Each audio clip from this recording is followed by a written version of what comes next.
The TVA had infinite data, perfect monitoring, centuries of experience managing every possible risk, and they still failed catastrophically. Here's why that should concern you. Because the mistake they made is the exact mistake most project managers make on real projects right now. I was rewatching Loki, this Marvel show on Disney, with my family. And towards the end of it, I just had this revelation. Maybe I'm looking at all this risk management stuff too much, but I had to say it out loud, looked at my wife, and I just go, this is the best risk management case study I've ever seen. Now, my wife was not impressed and she really didn't want to hear much of it. So hopefully you do. I couldn't let this be buried inside me when I knew I could teach a lesson based off of it. Saying that a Marvel show, out of all things, that has to talk about time variance, multiverse chaos, is a lessons learned in risk management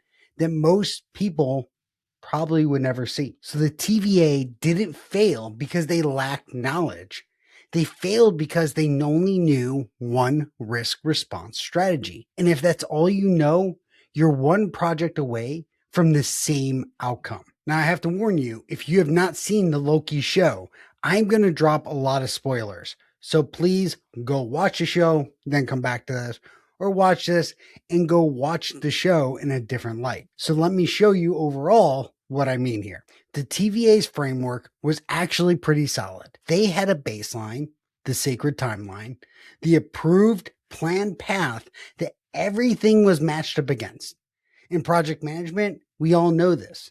We have our charter, we have our scope, we have the committed schedule. Everything the project does is based off the baseline. And the TVA, they understood that. They actually played that out pretty well. And they had real-time monitoring. The TEMPADs, they're constantly scanning for deviations, flagging for variance, tracking what PMI calls risk triggers.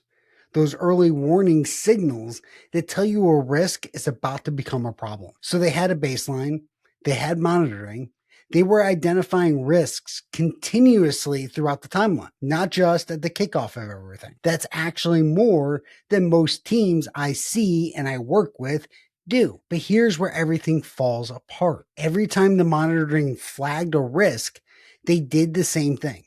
Every single time. They pruned it. They eliminated the deviation, reset the timeline, moved on with whatever they were doing. In PMI's terms, they were avoiding the risks. And the only avoidance tool they knew was to prune.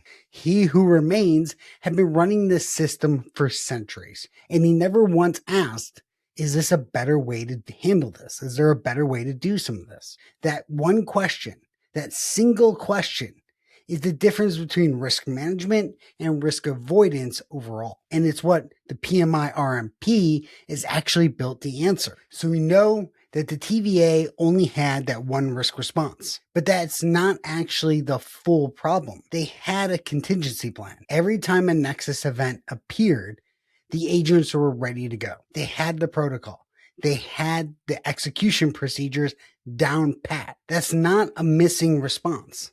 That's active acceptance with a contingency. So what went wrong overall? Well, they skipped risk analysis entirely. Low probability branch with minimum impact, prune it. High probability branch heading straight for an incursion, prune it. Branch that might actually be an opportunity, a better path than the sacred timeline, prune it anyways, because it wasn't the baseline. Same response, every risk, no triage, no analysis, just prune it. And that is the failure we as project risk managers are specifically educated to fix. Because here's what most people don't realize about risk management at the professional level. PMI doesn't teach one risk response strategy.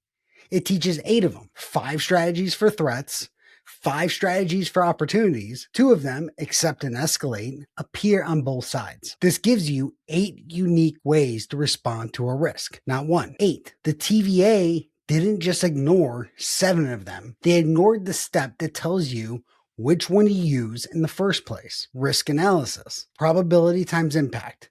Is this a threat? Is this an opportunity? How much is it going to cost for us to respond versus how much damage is it going to cost us if we don't do anything? That's the step he who remains skipped. And he did it for centuries. And you've seen this on real projects. I've seen it. I know you have. So the project sponsor who says, we don't have risks, we have solutions. Or you have the executive who likes to remove every concern from the register before the status meeting to make sure that everyone feels good.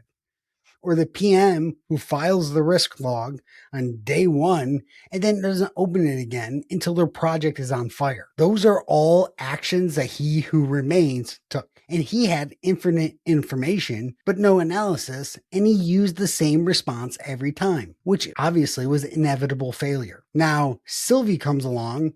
She made a choice at the end of season 1 that was the only time in the entire show when someone actually does some risk management. She killed he who remains. She knows variants will emerge.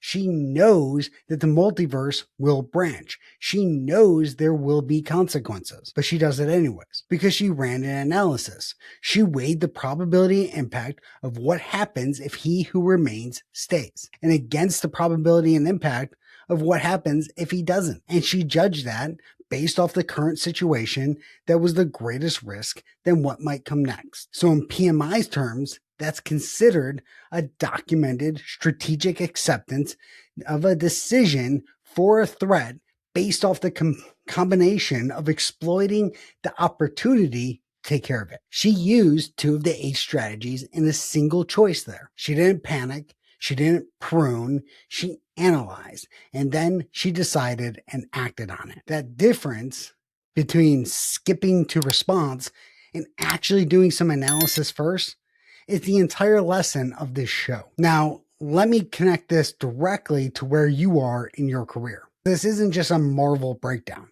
This is supposed to be a conceptual foundation of what the PMI-RMP certification actually teaches and why. So in the PMBOK 7th edition, risk management was woven into planning. It was important, but not standalone. Now in the 8th edition of the PMBOK, PMI has elevated risk to its own performance domain. If you've been following me for any time, you've heard me talk about this already. Now, why did they do this? Because organizations kept treating risk the same way TVA treated timelines. They're reactive, single response, control focused. PMI looked at how risk management was actually being practiced across real organizations and decided it needed to be elevated because the field wasn't taking it seriously enough. And the RMP exists exactly for that reason. It's the credential that says, I don't just know risk management exists, I know how to do it properly. So here's the single most important thing I want you to take away today. Whether you're actively pursuing the PMP, the RMP, or you're just starting to think about this whole process as a whole, PMI does not want you to eliminate all risks. PMI wants you to make informed, strategic, documented decisions about which risks to take, which to reduce, and which to transfer, and which to accept. That is a fundamentally different mindset than what most teams practice day by day.